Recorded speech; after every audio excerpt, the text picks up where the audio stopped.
Welcome to the Rethink Leadership podcast with me, Jeremy Blaine. I interview leaders, experts and business professionals from around the world who are bringing leadership principles and know-how into the digitally driven 21st century workplace, with focus firmly on the how-to rather than the what. Each episode is in aid of a charity chosen by my guests, and since 2020, we've made donations to over 80 global and local causes. Hello and welcome to Bill Dickinson. Bill is a seasoned leader with nearly 3 decades of experience in innovating and designing leadership development programs. His passion lies in equipping organisational leaders with essential competencies to thrive and empower others. With a doctorate in leadership development, expertise in coaching, facilitation and organisational development, Bill has positively impacted companies such as Boeing, Coca-Cola Bottling and AbbVie Biopharmaceutical. As an LGBTQ advisor to the Mayor of Atlanta, he is committed to fostering inclusive and diverse organisational cultures. We discuss Bill's journey in helping leaders find their authentic selves as a catalyst to impact others more successfully and be more fulfilled themselves. This episode is in aid of the American Civil Liberties Union as a thank you to Bill for joining us. This fabulous organisation defends and fights for the rights of all people across the USA without discrimination.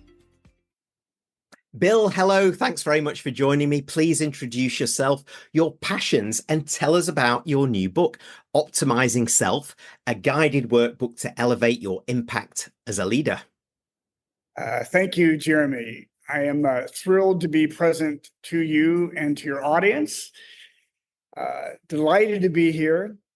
Like you, I am in the leadership space, and currently, I'm in the fall of my life and my career. I live in Midtown Atlanta, Georgia. I live with my partner, Cesar Mendoza. And I have been in the leadership space for about 30 years. And it is still a passion of mine. And I'm sure in the course of this interview, you'll understand why it's still a passion of mine. But at the end of the day, it's because I'm able, willing, committed to validating and celebrating another person's innate dignity, their own self-worth. And Jeremy, how that is expressed not only personally, but professionally. And I'm getting ready to retire to Valencia, Spain in probably about 2 years. That's a little bit about me. Great. So tell us about your book, Bill. So, Optimizing Self. It is my first book. I self-published. Optimizing Self. So my commitment is to the person, to everybody's person. That means their sense of self, what they believe about themselves, their ability to overcome themselves. So Optimizing Self is a guided workbook that thoughtfully, and I think engagingly, allows others to learn about self-awareness and its place in our person, to appreciate the value of feedback and how that informs who we are, and in some cases, why we are. Optimizing Self is about understanding and curating one's personal brand and their value proposition. So what it is professionally, we bring to the table that excites us and differentiates us. So I'm trying to optimize both our person and our professional understanding. And it's been published for about 4 months. Yeah, and I was going to say congratulations on the launch, because I know it's been really successful Thank It's you. got a lot of comments and great reviews, and we'll make sure on the screen at the end for those tuning in, and on the show notes that the link to the book is there. I would appreciate Um, that. Thank you. yeah, and there's a few things I love. I like the way you describe it, the fall of your life and your career. That's a nice way of doing it. I would call it autumn, of course. But but yes, I get that. And yeah, so you've moved to Atlanta with your partner, and you're going to move to Valencia, Spain. So is Cesar Spanish, is he? He is from Venezuela. Ah, And Venezuela. So he's been in the States. He's been in the yeah, States for 30 years, and he'll be as I'm learning Spanish right now, right. he'll be able to guide me and confidently help me navigate Valencia because I'm English speaking. Yeah. Well, don't worry. If you need a bit of English speaking, you're only 2 hours away from the UK, and you can pop to London and just have Yes, you're a right. I good can old just chat hop there, over to the can't you? pond. Yeah, no problem. Well, hola to Cesar as well, and thank you again for that introduction. And you talked about the who and the why about who we are to understand ourselves and start thinking about our authentic selves, and being our authentic selves as leaders and professionals is so much more important to employees these days as they're choosing who to work with and for in many cases. So why is it that some leaders still find it difficult to, if you like, take off the mask, if you like? You know, taking off a mask requires some vulnerability. It requires some humility.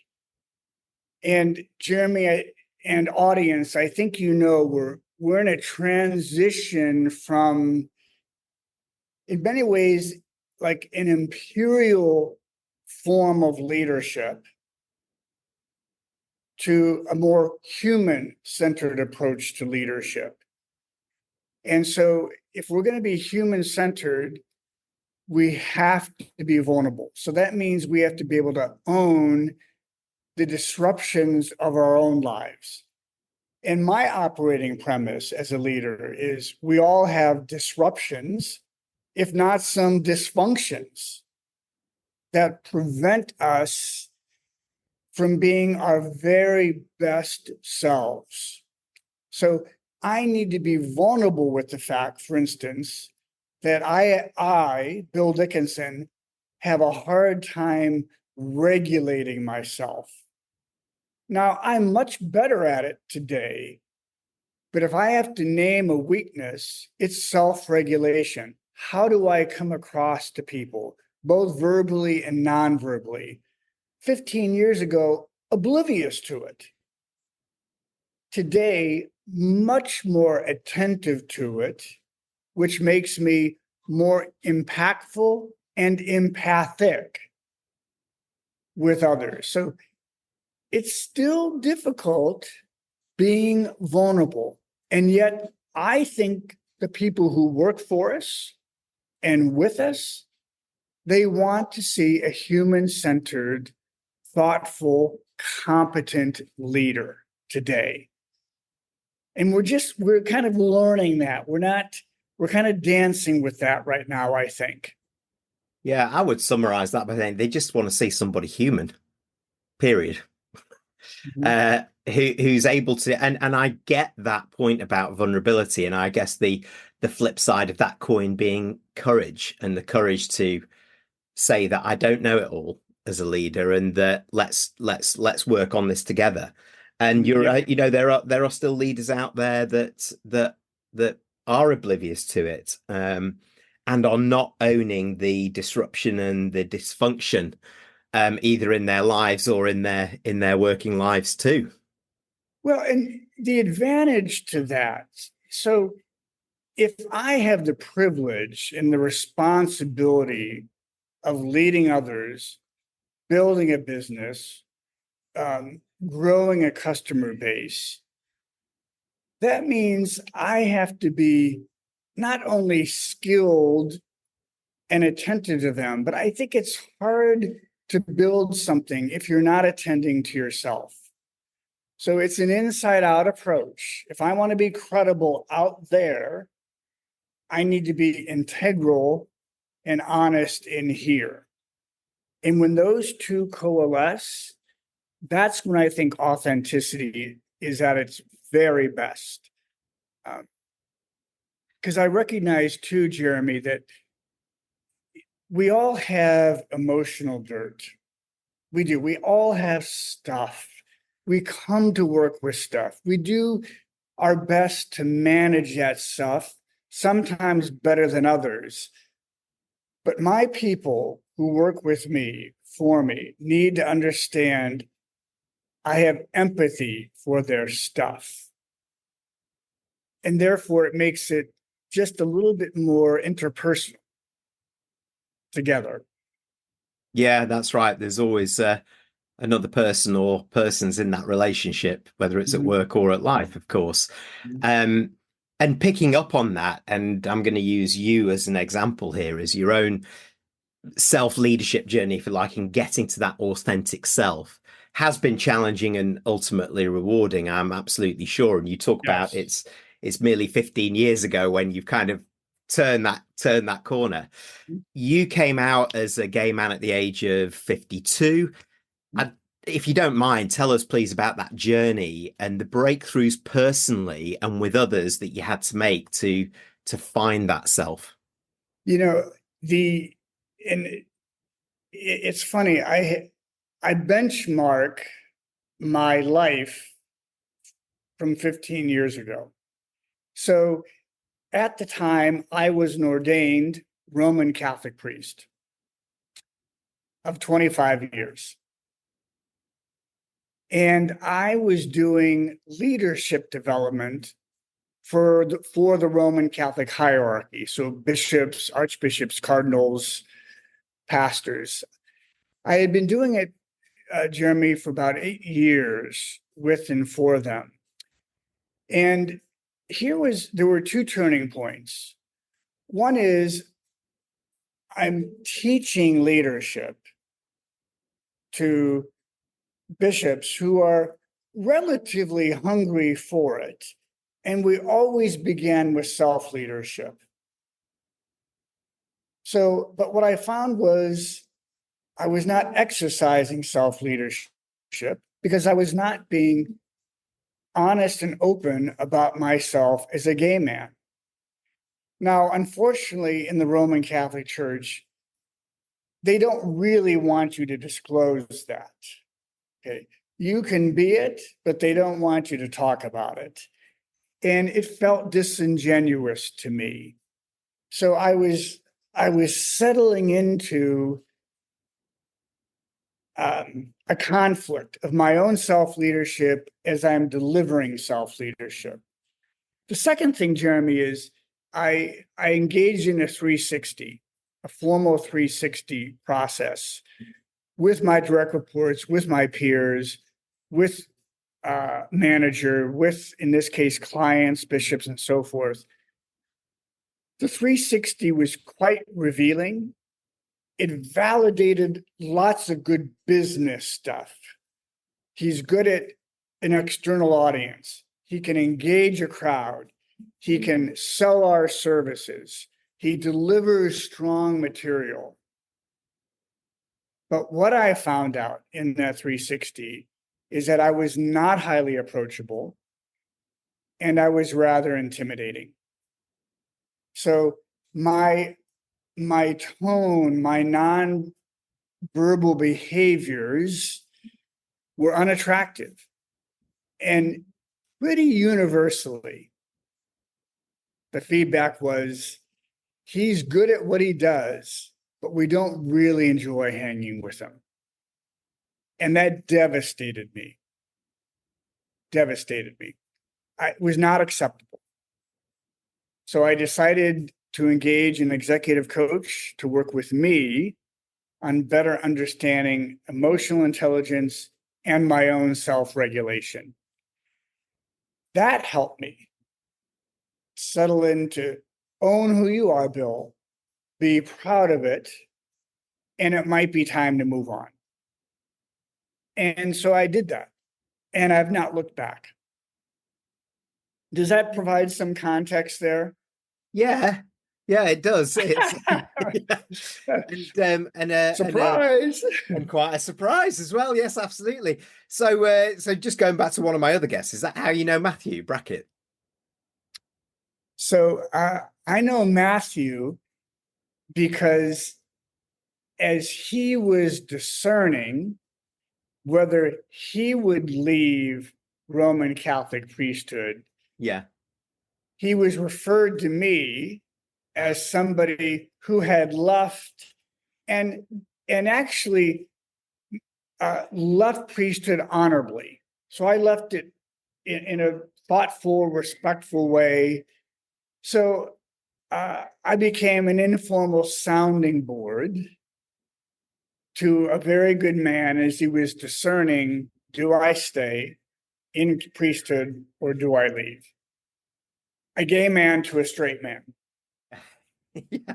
I say, well, yeah. So you've become the go-to ex-priest now for those thinking of a There have been several other really. conversations with men who are trying to make the same decision, Yeah, yeah. the best decision for them, whatever it is, whether they stay in priesthood or they Yeah. leave.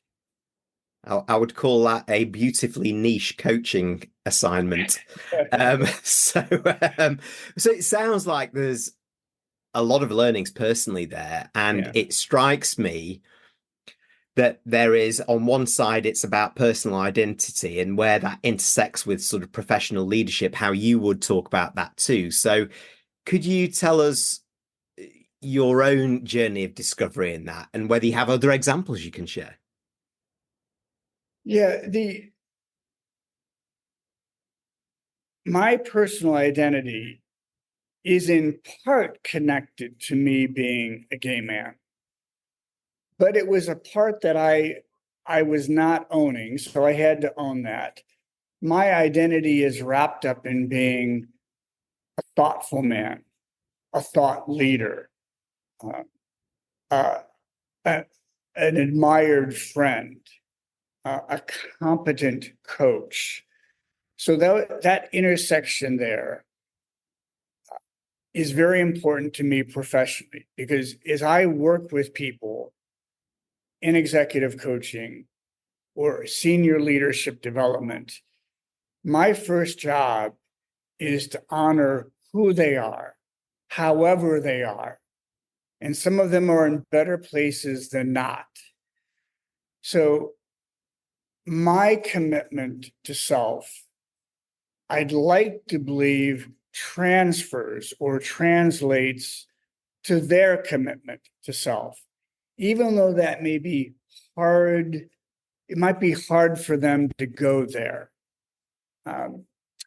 But Jeremy, what was real critical here, and I think I'd love to share this with your audience, is this 360 review was really, it was life-changing. It was enlightening.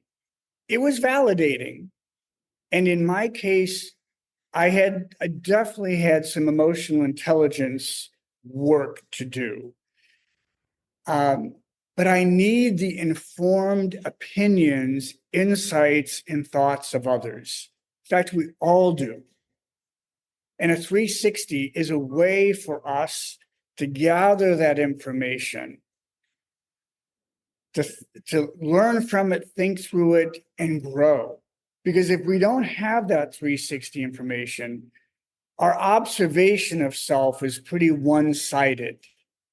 So I need it to be informed.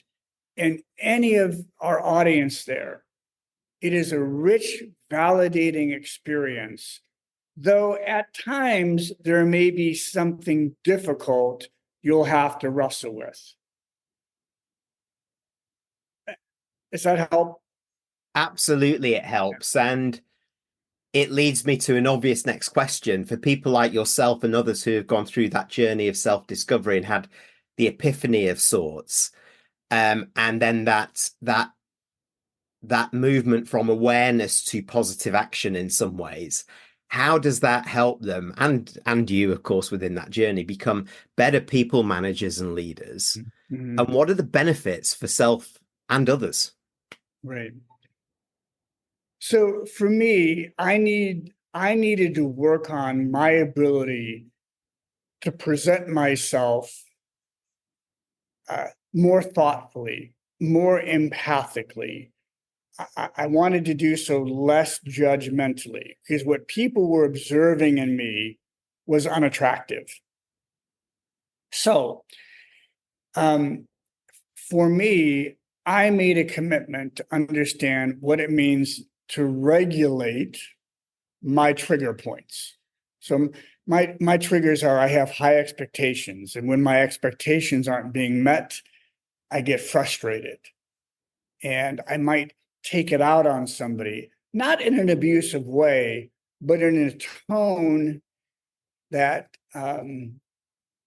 is just it's unattractive. So I had to learn self-regulation in terms of how I choose to handle myself when I'm disappointed, frustrated, or angry. People value when you can regulate yourself. I had to learn to up my EQ in terms of how I socially interact with others and really, Jeremy, create safe spaces for my team and others to collaborate together, to communicate together, to value one another. So, self regulation, EQ, and my own study of people leadership has enabled me to say to other leaders, if you want to elevate your game, then do it on the people side of things. Okay. Empower them, give them autonomy, give them some sense of agency, help them to value their role and why it's important both to them and to the company. So I spend a lot of time now developing others so that they can appreciate who they are and why they are. Yeah, and that's what you were talking about before is so important. And only then really can they talk about, right, what do I need to do for myself and others, and how do I do it so I'm impacting others in the right way and Right. Right. empowering them or in helping them grow too, and the obvious benefits that comes from that. So Right. I get that journey, and I'm sure those leaders tuning in who are resonating with this and who want to move the dial in terms of developing their own authentic and compassionate leadership, let's say, will want to hear now from you the big tips that you could give for them to make some progress on that journey. Mm-hmm. And perhaps if I ask you this as well, if we don't do that as leaders, what's the cost? What are the consequences? Hmm. Thank you for asking. So, audience, you who are my colleagues, okay, um, please make a commitment to spending time with yourself, understanding yourself, celebrating yourself in all of your strengths and in some of your weaknesses. A tip for you to better do that is breathing, it's mindfulness, it's meditation, but it's also consulting with others in feedback. Hmm. Hmm. Genuinely asking for, talk to me about how I did in that presentation last week. I felt like I was going too quickly. Could you give me some feedback? So we have to be specific when we ask for feedback. That is a tip. We have to be non-defensive, make a commitment. No matter what's said, I'm going to say thank you for the observation. A tip for me as a people leader is please meet with your folks one-to-one. So one-to-one meetings are critical to building communication and connection between you and those who might work for you and with you. Another tip would be to understand what psychological safety is and how, in fact, it can be facilitated, even though you may not have the confidence to do it yourself. And I'm going to be a big proponent of not only understanding what it is and its value. So that means people come together authentically, non-defensively. They can raise a question without second guessing somebody's going to judge it or slap it down. Coupled with psychological safety is identify 4 norms, 4 essential norms that you and your team will not violate. You define them together, you actualize them together, but you will not violate those 4 norms. You collectively decide on the norms, but they anchor who you are. And read about EQ, read about the place of asking questions and how that facilitates coaching, whether that's formally or informally. So those are some of my best practices or tips for the audience. You want me to share a few benefits? Yeah. So in that case, Jeremy and others, it's confidence. It's improved competence. It's your ability to be more approachable and accessible in a way that feels comfortable for others. You absolutely ensure stronger communication if you're meeting with your folks every other week for 30 minutes. If you don't do it, it'll likely mean less engagement between team members together and you. It might be I've got an eye always looking for that next opportunity because I'm not feeling quite safe or valued here. A consequence is going to be we're not able to develop them in a really effective way. Okay, I'm going to be quiet and let you talk away. No, thank you very much. And picking up on something that resonated with me, those 4 norms that you talked about, that I just like the spirit behind them, of they're being defined together, lived together, you're growing together, you're succeeding together, you're handling the tough times together, you're dealing with the problems. And you're so right. If the leader can move away from supervision and become so emotionally supportive as much as anything else to the teams, then the confidence of the team and them and the communication and collaboration can just absolutely sing. It's just been such a great... Go on, Bill. Well, if I may, in my book, okay, and it's, in my book, I speak to the place to 4 norms and their value and how to get to them. So there's a process involved there. And I promise I'm not plugging the book. I'm plugging the fact that you can better understand 4 norms and how to engage them. So I'm trying to give a resource. Yeah, so if you're not going to plug your book, I'm going to plug your book then.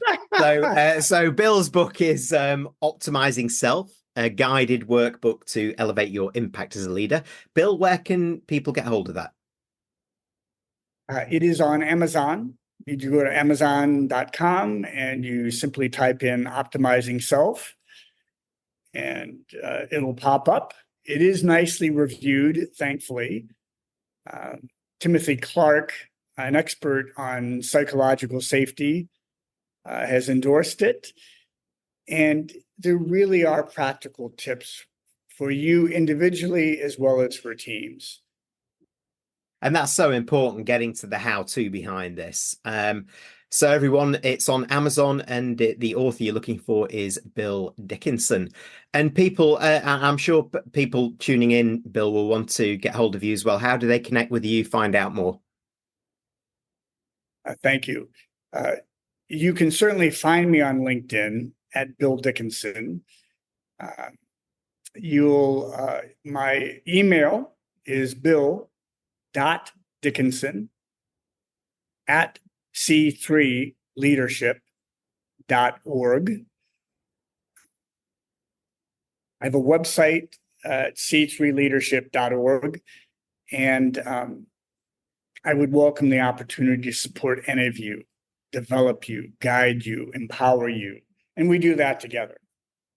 Well, great. Well, thank you so much for joining me, Bill. It's been a great conversation with a surprise in the middle of that one now. So I can confidently say that I've bagged 2 Catholic priests for my podcast. So I've got to pull my finger out around rabbis and imams because I don't have any others. So I really appreciate your time and your thoughtful approach to this and your own self-discovery. It's a great lesson and a great story for others to think about, but also play back in their own way. Thank you very much, Bill. And please continue to do what you're doing as we continue to rethink leadership. All right. Bye. Nicely put, sir. Goodbye. Thanks for tuning in to the Rethink Leadership podcast with me, Jeremy Blaine. Please like, comment, and support us on your favourite platform, and subscribe to our YouTube channel where you can watch as well as listen to each episode.